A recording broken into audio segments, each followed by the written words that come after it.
নমস্কার বন্ধুরা, কেমন আছেন সবাই? রেনবো কিচেনে আপনাদের সকলকে স্বাগত জানাই। আজকে আমি আপনাদের সাথে শেয়ার করব খুবই সহজ পদ্ধতিতে কিভাবে লোটে মাছ রান্না করতে হয় সেই রেসিপি। বাই দ্য ওয়ে, আমি মীরা, আপনারা দেখছেন রেনবো কিচেন। আমি 500 গ্রাম লোটে মাছ নিয়েছি। মাছটা ভালো করে কেটে ধুয়ে নিয়েছি, আর নিয়েছি পেঁয়াজ কুচি, টমেটো কুচি, আদা রসুন কাঁচা লঙ্কার পেস্ট, আর সরু লম্বা করে এই রকম আলু কেটে নিয়েছি। আমি একটা প্যান বসিয়েছি। আমার রেসিপিটি যদি আপনাদের কাছে ভালো লাগে তাহলে লাইক কমেন্ট শেয়ার করবেন, আর নতুন বন্ধুদের বলছি প্লিজ সাবস্ক্রাইব করে আমার পাশে থাকবেন। পাশের বেল আইকনটিও ক্লিক করে অল বোতামটি প্রেস করে দেবেন, তাহলে সমস্ত ভিডিও নোটিফিকেশন আপনাদের কাছে পৌঁছে যাবে সবার আগে। আর পুরনো বন্ধুদের অনেক অনেক ধন্যবাদ আমার পাশে থাকার জন্য। আমি প্যানের মধ্যে টমেটো কুচি, পেঁয়াজ কুচি, আদা রসুন কাঁচা লঙ্কার পেস্ট দিয়ে দেব।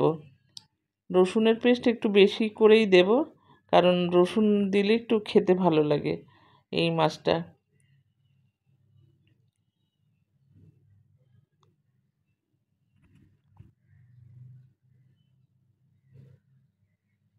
স্বাদ মতো লবণ,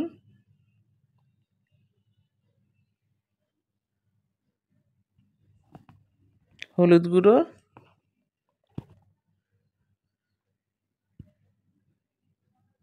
জিরে গুঁড়ো,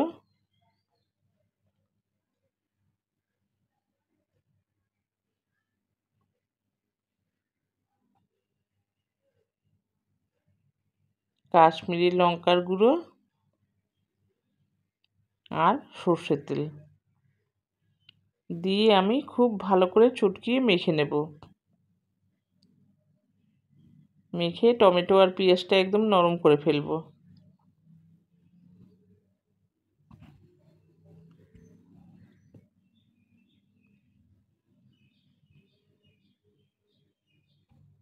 খুব ভালো করে মাখতে হবে। রান্নাটা কিন্তু খুবই সিম্পল, কিন্তু খেতে অসাধারণ লাগে। গরম গরম ভাতের সঙ্গে যদি এই রান্নাটা থাকে তাহলে আর কিছুই লাগে না। আপনারা অবশ্যই একবার ট্রাই করে দেখবেন, এইভাবে খুব ভালো লাগবে। দেখুন টমেটো পেঁয়াজ বেশ নরম হয়ে গেছে। এবার আমি এর মধ্যে আলু কুচিগুলো দিয়ে দেব।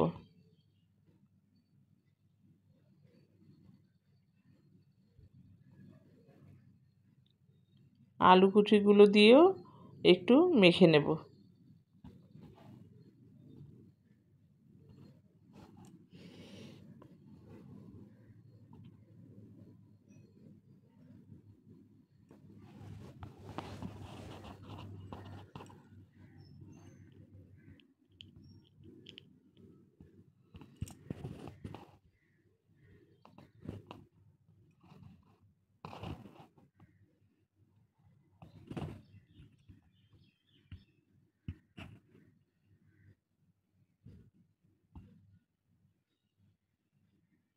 খুব ভালো করে মাখা হয়ে গেছে।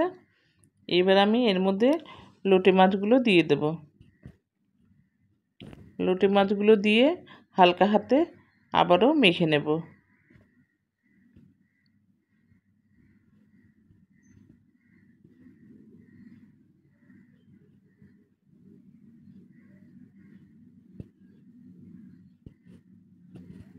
আপনারা চাইলে এর মধ্যে বেগুনও দিতে পারেন।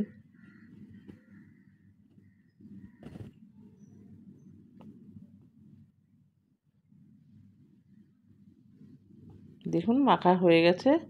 এর মধ্যে এবার দুটো কাঁচা লঙ্কা সেদ্ধ দিয়ে দিলাম, দিয়ে আমি ঢেকে দিলাম। তারপরে গ্যাসটা জ্বালিয়ে দেব।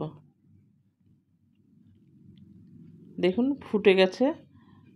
আমি কিন্তু জল দেইনি, এই টমেটো আর পেঁয়াজের থেকেই জল বেরিয়েছে, আর মাছের থেকে, তাতেই সব কিছু সেদ্ধ হয়ে যাবে। এইবার আমি লো ফ্লেমে আস্তে আস্তে রান্নাটা করব। রান্নাটা মোটামুটি হয়ে গেছে।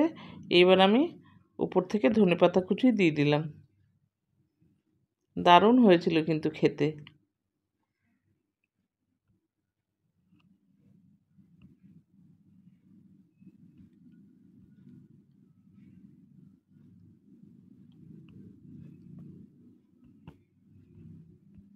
রান্নাটা কমপ্লিট। এবার আমি সার্ভ করে নেব, মানে এইটাতেই প্যানেই রেখে দেব। দেখুন কি সুন্দর হয়েছে, সব ঝোলটা টেনে নিয়েছে। আবার দেখা হবে পরবর্তী ভিডিওতে। ভালো